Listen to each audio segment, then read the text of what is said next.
This is Bhaskar Sinha और आप हो लर्निंगगंज में। दोस्तों, अब तक हमने इकोनॉमिक्स की फर्स्ट चैप्टर का ऑर्गेनाइजेशन और प्रोडक्शन तक का हिस्सा पढ़ लिया था। अब हम आगे बढ़ते हैं और फार्मिंग इन पालमपुर जानते हैं। यहाँ पे दो बातें आपको दिखती हैं। पहला कि जो जमीन है, लैंड इज फिक्स्ड, जो जमीन है जितना वो तो फिक्स है।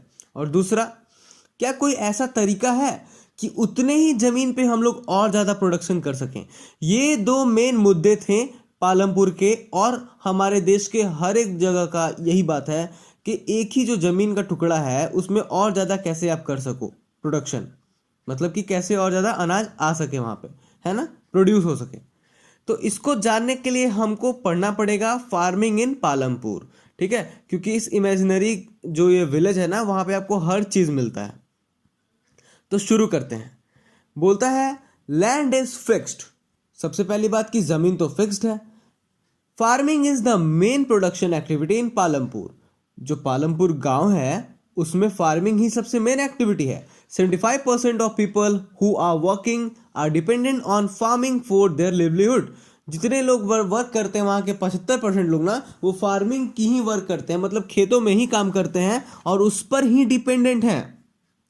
फिर इसमें लिखा है दे कुड बी फार्मर्स और फार्म लेबर्स। तो यहाँ पे साफ साफ लिखा है बच्चों कि या तो वो किसान है, नहीं तो किसानों की जमीन जो खेत है ना उस पे काम करने वाले लेबर हैं।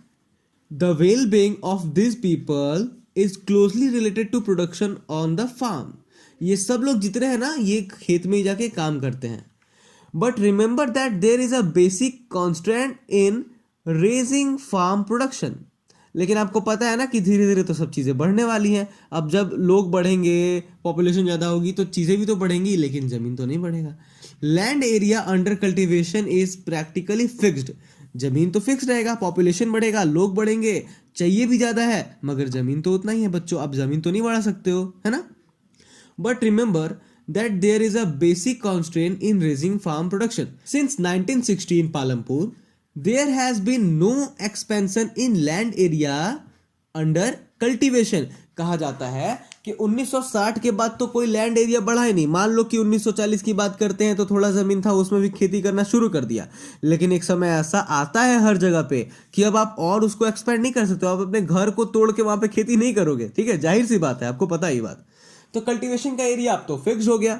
Bye then some of the wastelands in the village had been converted to cultivable, यानी कि कल्टीवेटेड करने लायक। कल्टीवेबल का मतलब होता है कि जहां पर आप खेती कर सकते हो, तो converted to cultivable land. There exist no further scope to increase farm production by bringing new land under cultivation. उसके बाद जब वो भी लैंड ले लिया गया तब तो बिल्कुल जमीन नहीं बची कि आप कल्टीवेट कर सको, है ना। ये है। तो एक यहाँ पे छोटा सा बॉक्स बना के लिखता है the standard unit of measuring. जो आप सबको पता होगा, जितने लोग भी बच्चे रूरल एरिया से बिलोंग करते हैं, जिनकी खेत है, वो ये बात जानते होंगे बिघा क्या है, कट्ठा क्या है। तो इसमें बस वही चीज़ दिया हुआ है, उसको बतलाने का जरूरत तो नहीं है। लेकिन एक ऐसे देख लो, जो 1 हेक्टेयर है ना, उसको हम कहते हैं 100 मीटर। मतलब वो 100 मीटर का जो चौकोर एरिया है ना, वो 1 हेक्टेयर होता है। अब हम बात करते हैं सेकंड बात की कि जमीन तो फिक्स है भैया, लेकिन क्या उतने जमीन पे ही आप और प्रोडक्शन कर सकते हो। तो इस पे भी कहता है in the kind of crops grown and facilities available Palampur would resemble a village of the western part of the state of Uttar Pradesh. No land is left idle. कुछ भी नहीं बचा, अब जितना था सब पे खेती करने लगे ये लोग। ड्यूरिंग रेनी सीजन, जो कि खरीफ का सीजन होता है, फार्मर्स ग्रो जवार and bajra. These plants are used as cattle feed. It is followed by cultivation of potato between October to December. और जब अक्टूबर और दिसंबर के बीच का जो है ना टाइम, उसमें ये लोग क्या करने लगा ना, आलू की खेती करने लगे। In the winter season rabi crop. अब जब रबी क्रॉप का सीजन आता है ना, तो इन लोगों ने क्या करा, जैसे सब करते हैं ना, गेहूं लगाने लगे। From the wheat produced, farmers keep enough wheat for the family's consumption and sell the surplus wheat at the market at Raiganj. तो अब ये क्या करने लगे कि जो आपको गेहूं जितना यूज करना है घर के लिए कर लेते थे, खाने पीने के लिए, बाकी जो सरप्लस था, सरप्लस का मतलब जो आपके यूज के बाद बच जाता है चीज, उसको सरप्लस कहते हैं, ज्यादा होना, उसको ये लोग ना रायगंज में बेचने लगे। A part of land area is also devoted to sugarcane, which is harvested once every year. Sugarcane के लिए भी यानी कि गन्ने के लिए भी एक अलग से जमीन छोड़ दिया गया था, खेती होता था। Sugar cane in its raw form or as jaggery is sold to traders in Shahpur. और जो उनके बगल में एक शहर था ना, या तो रॉ में या तो गन्ने का गुड़ बना के ये लोग बेचने लगे शाहपुर में। तो इस प्रकार का ये लोग काम कर रहे थे। देख रहे हो ना ये गांव कितना डेवलप्ड है। इन लोगों ने 3-3 4-4 तरीके से बांट लिया कि किस सीजन में क्या करेंगे और कैसे उतने ही लैंड का अच्छा यूज करेंगे, है ना। The main reason why farmers are able to grow 3 different crops in a year in Palampur is due to the well-developed system of irrigation. Electricity came early to Palampur. वहां पे electricity यानी कि बिजली आ चुकी थी। देख लो इस गांव में बिजली भी है। Its major impact was to transform the system of irrigation. और इन्होंने क्या करा, इरिगेशन के सिस्टम में काफी हेल्प मिली इससे, इरिगेशन में सहायता मिला। पर्शियन व्हील तब तक वहां पे था, used by farmers to draw water from the wells and irrigate small fields. आपको ये बात जानना चाहिए कि पर्शियन व्हील क्या होता है।